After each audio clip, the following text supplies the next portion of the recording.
Hello, welcome back to the Wall of Unusual and Rose Chris, the Keeper of the Unusual, and welcome to another episode.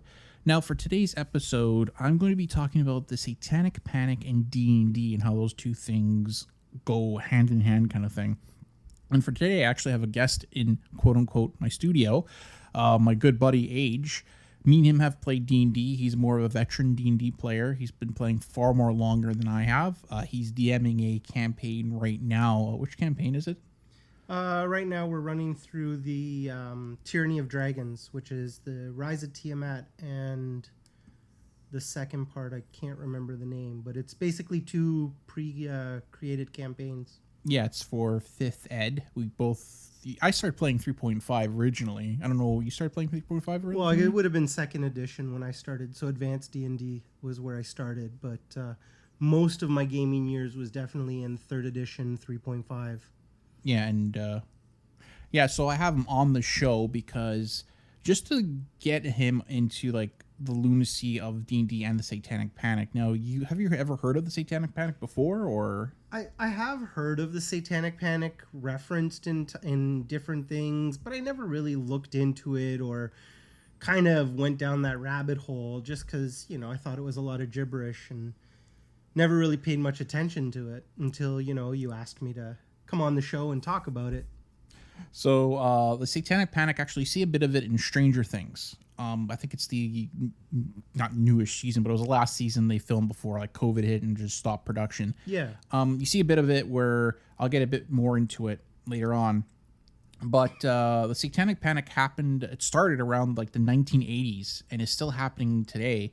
There's over, I think, 12,000 unsubstantiated cases of satanic ritual abuse. This is like where, the most famous case is the Martin preschool case, where a mother thought her son was being sexually abused by the teachers at that school, and she brought it forth to the police. Her psychiatrist did like so-called memory recovering on the kids, and they said, oh yeah, we were flushed down this big toilet, we went into tunnels, we saw Chuck Norris, people were in black robes, they did a lot of they sexually assaulted us and blah blah blah. And when they actually got another expert to look at the tapes, they're like, well, what the therapist is saying is kind of like leading these kids on and questioning, and they created all these like false memories, as it were.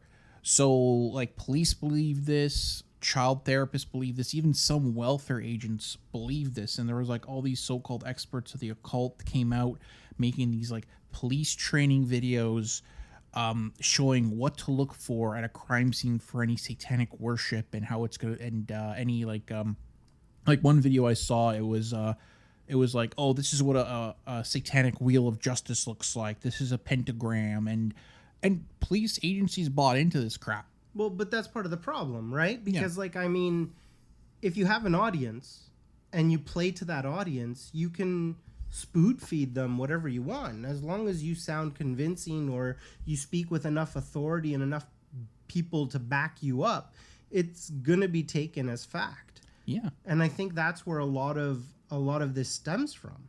Like a lot of the Satanic Panic, I feel like it was people who had an idea that, they really wanted to push onto the general population, and unfortunately they were given the platform to do so. Yeah, like another good case for this is the West Memphis 3, where a guy, he was a school truancy officer. His name was Gary Driver. He would drive around with his friend looking for like witch covens and all that. And he ended up like saying when these 3 kids were brutally murdered, the whole town pretty much pinned it on these 3 kids that were like into death metal. They wore black. They're pretty much like they're goths pretty much. But if you look at the court case, which I do want to cover one day, there was no physical evidence tying them to the murder of these boys. It was just all hearsay. A girl came out and said, oh yeah, they took me to like some sexual orgy out in the middle of the woods. People were wearing masks. And then all of a sudden she came out saying, yeah, I made the whole thing up. I lied. I'm sorry and all that. So all this stuff combined, like, made people panic. Like when the original Exorcist came out, that movie, people were actually going to priests and saying, I have a drinking problem and I have a demon in me and it needs to be exorcised. So can you please perform an exorcism on me? And the priest would be like, no, you have a drinking problem. Go to AA and seek like help from a psychologist or something. You just need there's no demon in you. Well, and that goes to show how malleable the human mind is. Like, I mean, you know, you can tell anyone anything, and as long as they believe you enough and you speak with the right authority, like, they're gonna buy into it. And I mean, we see that a lot with different things in the movies and different things in media and basically now with the social media platform, like, it's easier now than ever to create a following of people who buy into whatever nonsense you want to spout. Yeah, like I think I told you about it when we were working like security a long time ago, where there was like this priest and he had 3 daughters, and the priest said he was an exorcist, and the 3 daughters started to do exorcisms, and they wanted to have a TV show, and they wanted to have a following and all this, and they wanted to make it like a reality TV show, but it never got picked up. I vaguely remember. Yeah, it was so like ridiculous, and they went on like, I forgot what TV show they ended up going on. It was a talk show, and they're like, you know, like one girl's like, oh, I did an exorcism in Africa and all that. It was just, it's all this stuff. And then now I'm gonna bring in like the whole D&D aspect of it again. Like I mentioned at the top of the show, if you listen to like watch Stranger Things, where all those like weird murders started happening in the town of Hawkins, and all of a sudden, the main football player that lost his girlfriend said, "Oh, I forgot the guy's name. The guy that was like the DM for the group. Was that Eddie? Eddie, I think it was Eddie. He's like, oh well, he's starting to believe in him playing his character and all that, and he's dipping into like all this mystical powers. And even there's a scene where they're like, new police chief of Hawkins is meeting with the whole town." And he just bursts in and he starts saying all these Bible verses and pulling out like posters of the group saying, if anybody sees these people, you know, it's his fault this is happening, and blah, blah, blah. And all that. So like, that's where D&D comes into this whole Satanic Panic thing. Yeah. And I mean, I was waiting, like even from the first season of Stranger Things, for them to kind of bring in the whole idea of Dungeons and Dragons being the source of all this evil. Like, I was waiting for it because they kind of hinted towards that, and they definitely play it more in season 2, I believe it is. And it's just kind of entertaining, right? Because we've seen this in movies before. We've seen this in TV shows before. What I always love to reference, too, is like in the beginning of the E.T. movie, right? Like the group of boys, they're playing a role-playing game featuring dice and spells, and it sounds a lot like Dungeons and Dragons, and they're doing this while they're waiting for the pizza to arrive. Yeah. And you know, it's a lot more innocent in that movie, but then you have other movies like that Tom Hanks one, Mazes and Monsters. Yeah, Mazes and Monsters, that was what it was called. Where, you know, they dive into the whole thing about how this is the source of all evil, and it's like, you know, people just want to go off on it. And I think it's great to see creating shows and entertainment from this. But when people start thinking it's real, there's a bigger problem. Yeah, I'm actually glad you brought that up, because that was actually based off of an actual case of James Dallas Egbert III. He was a 16-year-old child prodigy that he went missing from his room at Michigan State University in 1979. And if you look into like that case, he was suffering from a lot of things. He was suffering from depression, drug addiction, and also just being a child prodigy because there was so much pressure on him. He just snapped and he just decided to run away and hide in the utility tunnels. And unfortunately, he did end his life. Trigger warning for that. He did end his life. So a private investigator that was hired to find him by his mom, named William Deere, found out that his son played this role-playing game. So the whole mythos is that he was playing D&D, his character died, so he decided, hey, you know what, I'm just going to kill myself because my character died. Like, how many times has a character died in your campaign? Oh, I mean, I've lost track. Like I had tons of characters die. Yeah, but I mean, the whole idea in Dungeons and Dragons, I honestly don't think that people get that attached to their characters.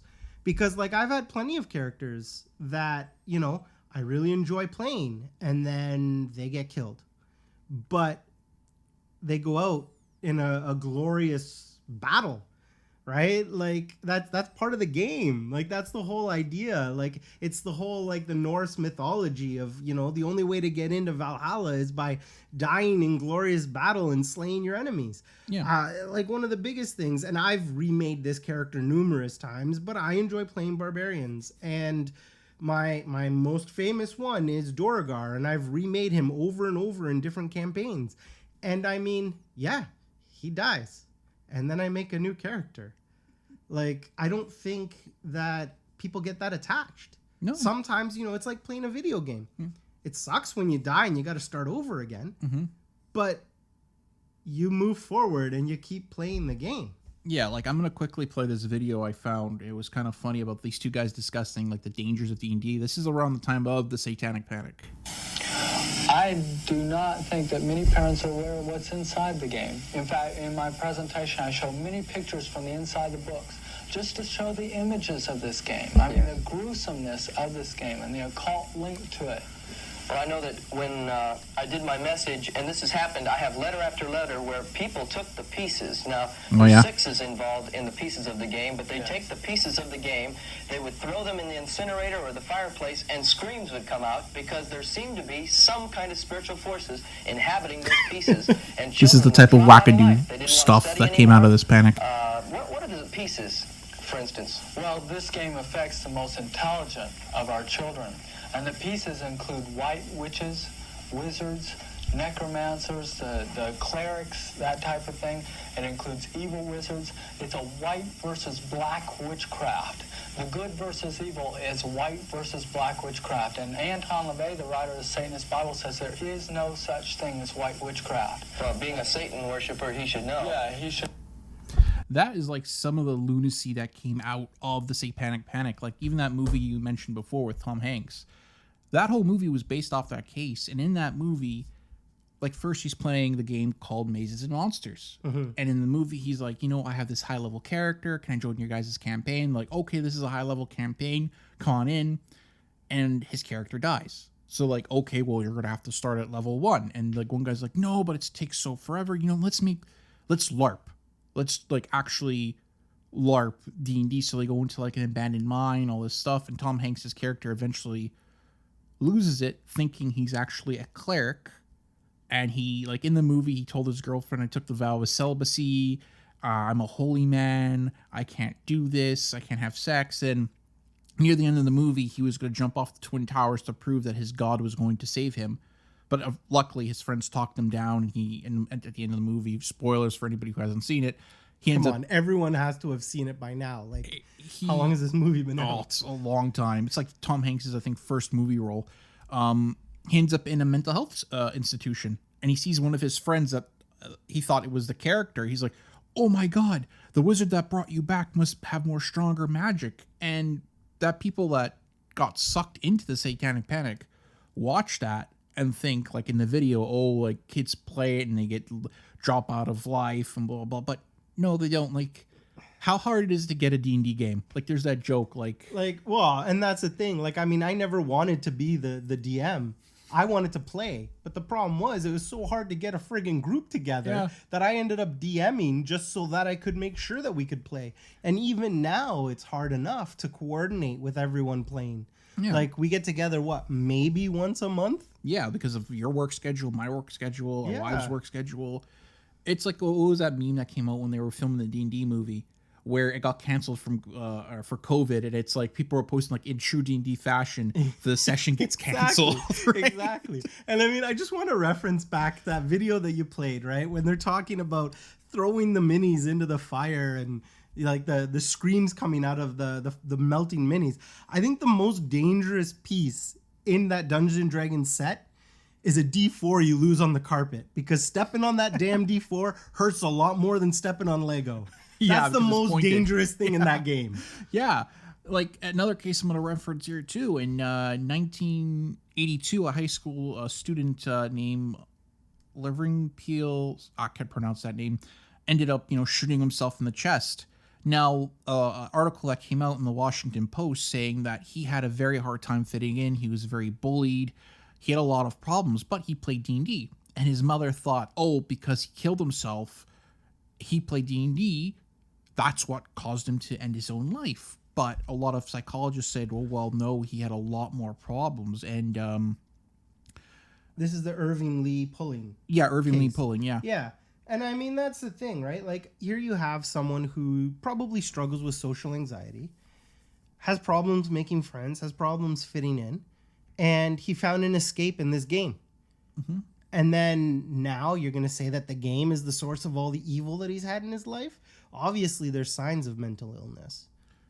Yeah, and like Pulling, I think the mother described D&D as a fantasy role-playing game which uses demonology, witchcraft, voodoo, murder, rape, blasphemy, suicide, assassinations, incest, sex. I think the list is so long to read. And that's the argument where people are like, oh, well, D&D is affecting our kids because they're affected to all this. But at the same time, like, yeah, there is, like, I remember there is a certain book that if you want to, like, for, like, I don't know how to put this, like, for incubation for, like, dragon eggs and all that, there's a book out there for D&D that shows, like, the incubation time for a dragon egg and like whatever. I mean, there's different, and that's the thing, but that comes with anything, right? Like, like you start playing these games and then it's like, you know, everyone wants to go deeper into the backstory. Everyone wants to explore the mythos more. And one of the beauties of this game is you're open to create some of that mythos. And, you know, the creators of these games and these books, they want to sell more books. So they're going to explore different things. If they know that the audience wants to be like, oh, well, my character in the game wants to raise a dragon from birth, like, they're going to explore that. They're going to base it off of, you know, science and animals that are in the real world or dinosaurs and stuff that they can reference. Just because that's created doesn't mean that it's bringing a source of evil. Yeah. And, like, I mean, you referenced a couple of the things that were listed as, you know, D&D and how it's evil because it touches on all these things. But so do movies of every genre. Like, look at your horror movies, look at your sci-fi movies, fantasy movies, even friggin' some of these romantic comedies. They pull on these. So it's like, it's so easy to use it as a scapegoat. Yeah, like, at the end of the day, D&D is just a role-playing game. You play with a group of friends. You have fun. Like, I remember at my high school, D&D wasn't allowed because I went to a Catholic high school. Yeah, same. D&D wasn't allowed, and I think one kid wanted to start a D&D club, and he actually brought an essay to the principal stating how D&D is not evil, it's just a role-playing game, and he still wouldn't allow it because of all this stuff. And, like, because of the Satanic Panic is actually still going on, it's kind of ridiculous on how, like, before it even came into, like, the Satanic Panic, people were like, okay, it's just Satan is just, like, something that the fire and brimstone preacher talks about. Then this stuff happens, like, oh, Satan is in every single corner. But this is just a game. It's like a lot of people said, oh, this was a gateway to Satanism and blah, blah, blah. But you look into Satanism, it's something completely different. Well, and that's what I always laugh about. And I think I've mentioned this to you before, right?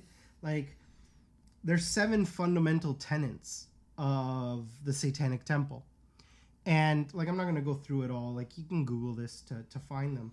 But if you read them, like, it has nothing to do with worshiping Satan. It has a lot to do with being true to yourself and being the best version of yourself that you can be. Yeah. And, like, I mean, these tenets of the, you know, the Satanic Temple, they remind me a lot of the Beatitudes that happen to be in the Bible. So really, you know, where are we going with this?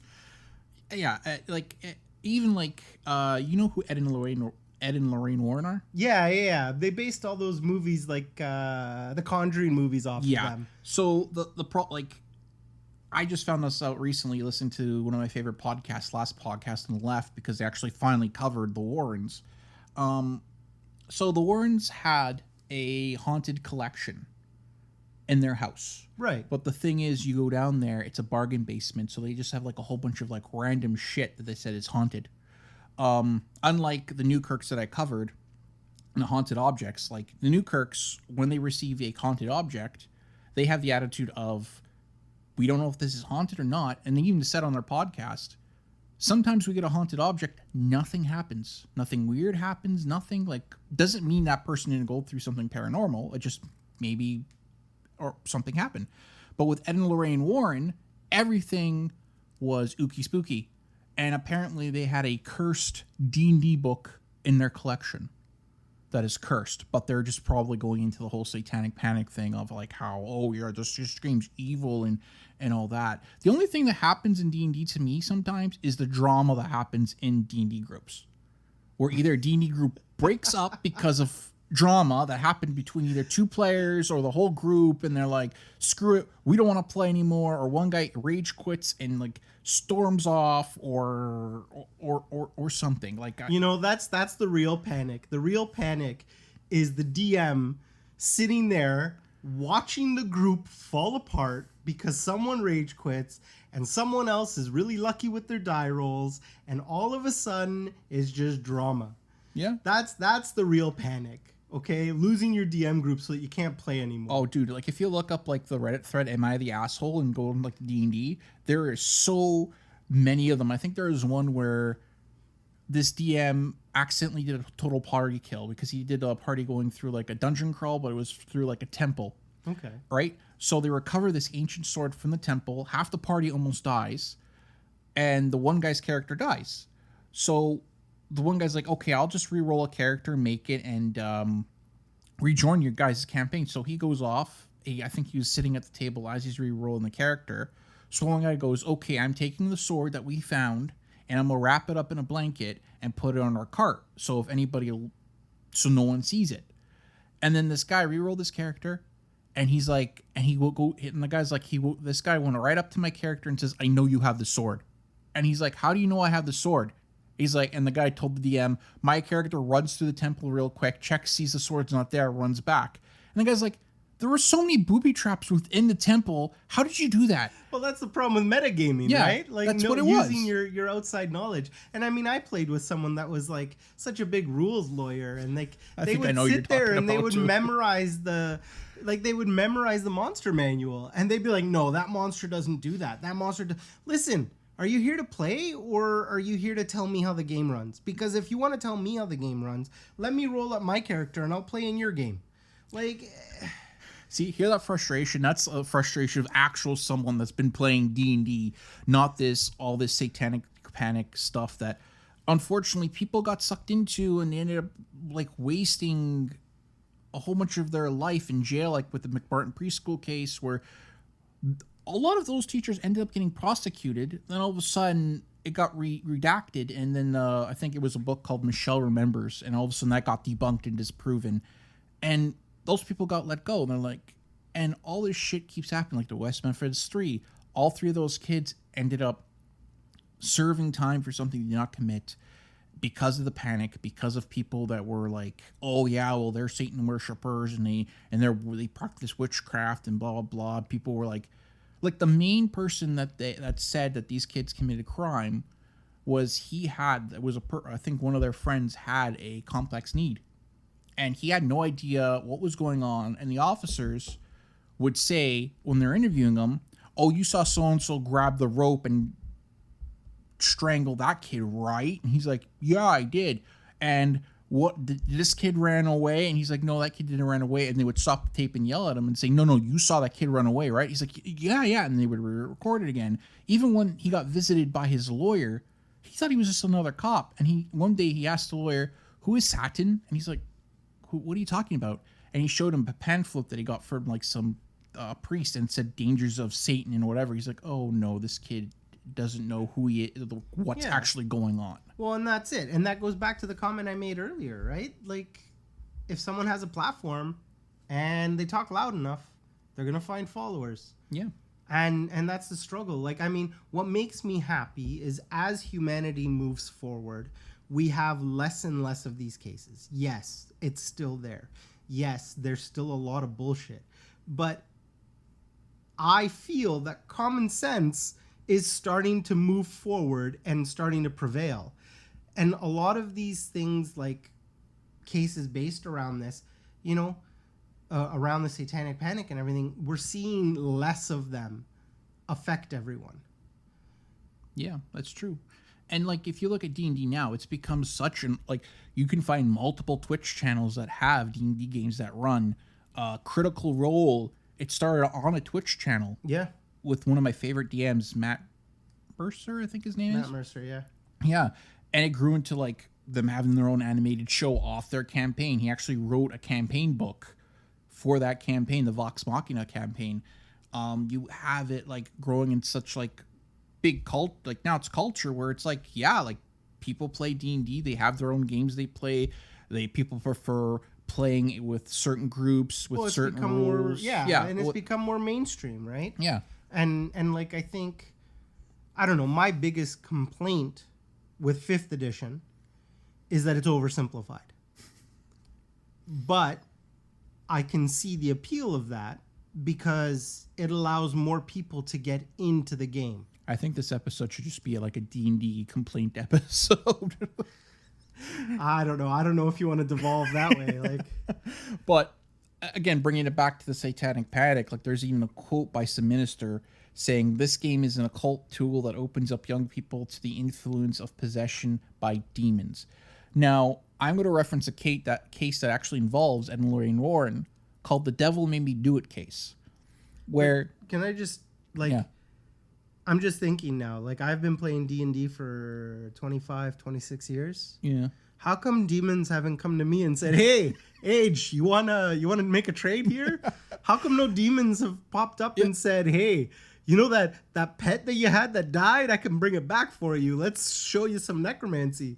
Why hasn't that happened? Like, where is that stuff? Yeah, that's the thing. Like, this stuff is like, before I reference that case, like most of these things are like, again, if someone has a mental problem and they don't get the help they need and they play D&D, maybe because their mental illness feeds into that. Yeah, maybe they think, oh yes, D&D's real. Like I think there was a guy that played Vampire the Masquerade, and he ended up thinking that he was a vampire, and he told all his group that, yeah, the vampire that sired me lives in London, and I've been to Scotland, and I've been to Louisiana, and blah, blah, blah. And, like, he was just a kid that had a screw loose, and all of a sudden, like, when I covered the Slender Man stabbing case, those two girls had mental illnesses. They both fed into each other, and they thought Slender Man was real.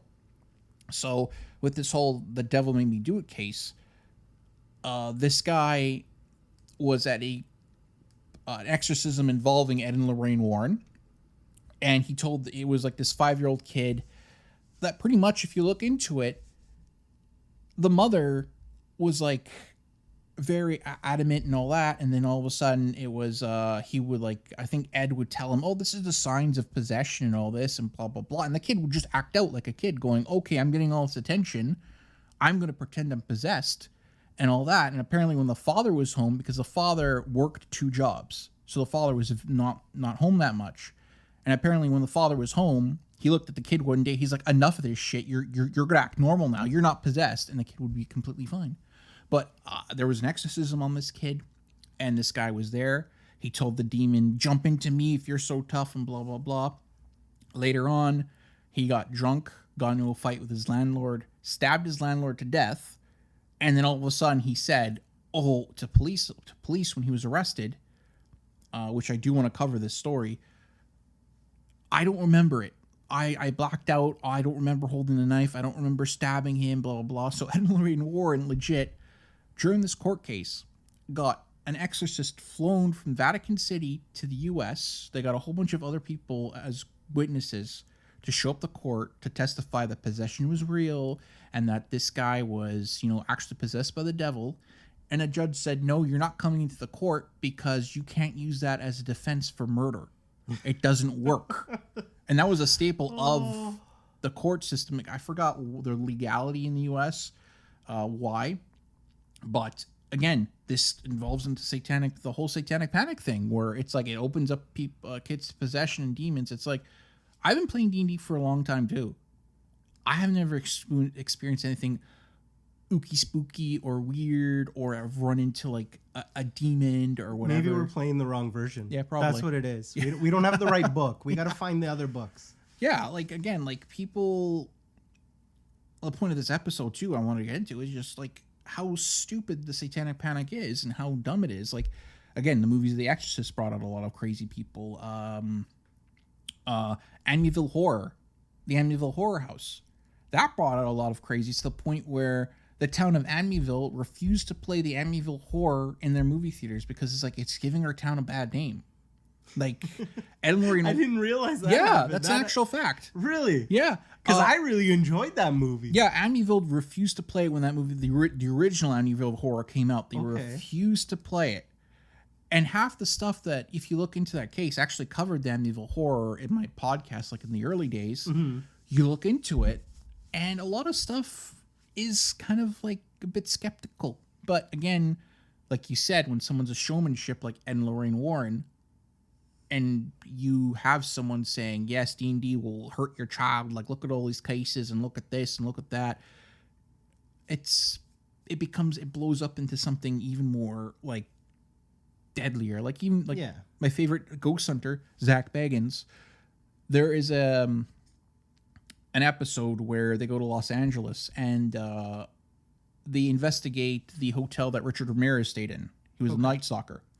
And Richard Ramirez slept in a cemetery. Now, he claimed he was a Satanist. He claimed that all the dark powers of Satan's were protecting me, but he was just a douchebag and a piece of shit. Now, one ghost hunter went to the cemetery and stayed the night. And he's like, oh, I saw all these weird things and blah, blah, blah. And they showed video of, like, people walking in the background in the cemetery. And he ended up calling the police. Police came and they swept the cemetery looking for people. They found nobody. But at the same time, like, Zach Bagans always pushes the whole, like, Satanism is evil and look at this and look at that. Like, there's one where they went to a haunted base that was haunted. And the one actor's like, I read from the Satanic Bible and all this shit happens. So during the investigation, they brought him in, read from the Satanic Bible, and he's like, yeah, we're blurring out the words because, you know, we don't want anybody to get infected and blah, blah, blah. It's like, okay. Shit like that causes the Satanic Panic and within D&D and even all this crap. See, and that's what I laugh at too, because you have shows that are like, oh, we're going to prove this is false. But even in doing a show that's trying to prove it's false, they're still giving it credit by trying to pretend it was real in the first place. Yeah.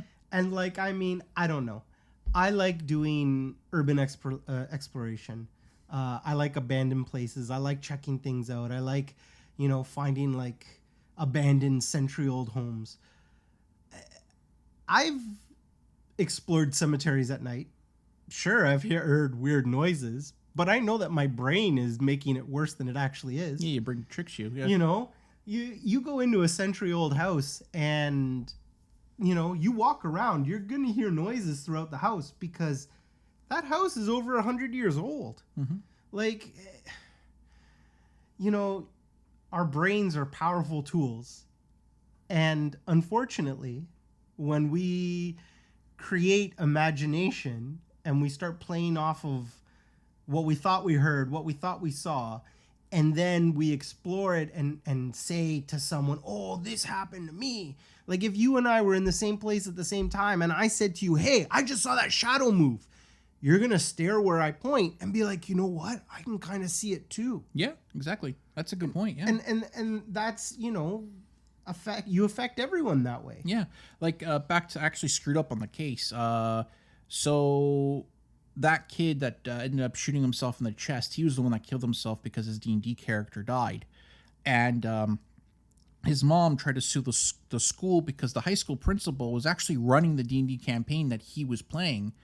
And she said, oh, my son thought that his D&D character was real. And when his character died in the game, he decided to kill himself. This is the Irving Lee Pulling case. Yes, that's the one. I kind of screwed up. I thought it was the James Edward III case, but no, I think there was something different. Okay. I just was looking over my notes. I just wanted to make that correction.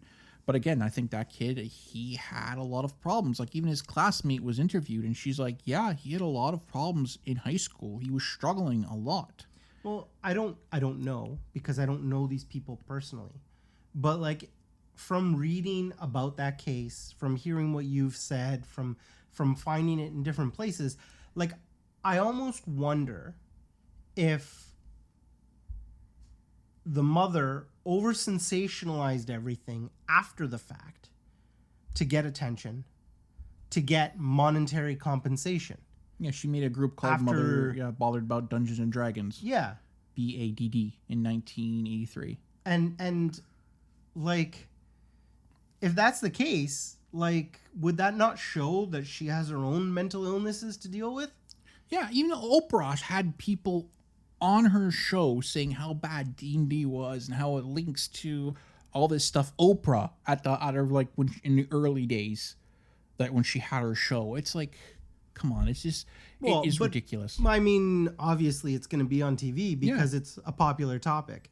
Like, I mean, I'm pretty sure if you were to put a survey in your podcast and say, you know, go to this website and vote, you know, is the Satanic Panic real? Is it false?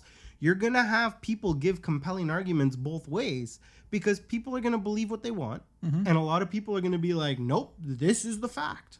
Yeah. And I mean, with the internet, it has become easier and easier to find more people who believe in the same nonsense as you. Like, I don't even want to bring up the whole flat Earth conspiracy. Oh, don't. Or birds are actually drones conspiracy. Or Australia's not a real country conspiracy. You know, these things are ridiculous, but people believe it. And to bring it back again, like the Satanic Panic, it's ridiculous, and people won't believe it. So, like, that's the episode. Like, all this stuff is just bonkers and just wackadoo to me. Like it's just, I don't know. Like, it just, I shake my head anytime I hear people on TikTok or whatever saying how evil something is and blah blah blah, but it's like, well, even I saw some videos around the Deadpool Wolverine movie, and people are going on about how it's so evil, and they walked out half an hour into the movie. They walked out because it wasn't appropriate for any God-fearing Christian to watch, because Daredevil's the Marvel Messiah. And it's like, what is this bullshit? It's a movie. It's just like D&D. Like, it's a role-playing game where you have a character sheet, a sheet of paper, you have dice, you roll.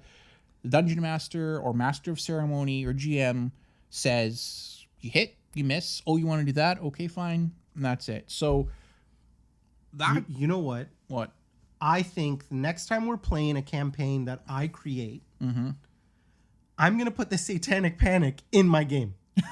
All right? I'm going to have a bard go on about all the dangers and evils of hunting monsters in the wild, and how it's causing the down. You know, just for fun. Just for fun. Let's put it in the game. There's actually an adventure I'm going to be running for my wife, that, because it takes place in a magical school, so you can join an extracurricular activity, like in Harry Potter, where they have the Quidditch team. Okay. So one of the curriculars you can join is a D&D club, but they call it something else. So you can play D&D within D&D. So your character can technically go to this club, play a D&D campaign while you're playing a D&D campaign. I saw that, and she's like, yeah, I want to join that one. I'm like, okay. Oh. But anyway, that's the end of the episode. I hope you guys enjoyed it. I know we went on like a bit of a D&D rant there for a second, but Age, thanks for coming on. Yeah, no problem. It was a lot of fun. And by the way, guys, I just realized this, but on Spotify, you can leave comments. So if you can, leave a comment, what you thought of the episode. Also, I hope you guys enjoyed my first UFO episode I did with Kristen from the Parapod Girl podcast. I have another guest episode lined up too. And so also leave a rating on iTunes. That will help out the podcast too. I'm trying to get better with release dates and more constant drops, more better. So yeah, so that's all for housekeeping. Wait. So if they can leave comments, can they like leave comments on why they think the Satanic Panic's real? Oh, I Or, can do like, a poll. false? I can do a poll. Like I actually genuinely am curious to poll the listening base to see what they feel on this. Okay, so I'll leave an actual poll on my Spotify thing because I know with Anchor, not is it Anchor? Yeah, Anchor. I can do polls. I'll leave a poll if you guys want to. I'm just actually curious, and I'll bring it up next episode. Just vote. Do you believe in the Satanic Panic, or do you believe it's all BS? I'll even put it on my Twitter page too. Yeah, the legitimacy of this whole thing. Yeah, I think it's hilarious. Yeah, and I'll actually let you know. I'll take a picture of the definitely. poll and let you know. So till next time, guys, don't forget to stay unusual, my friends.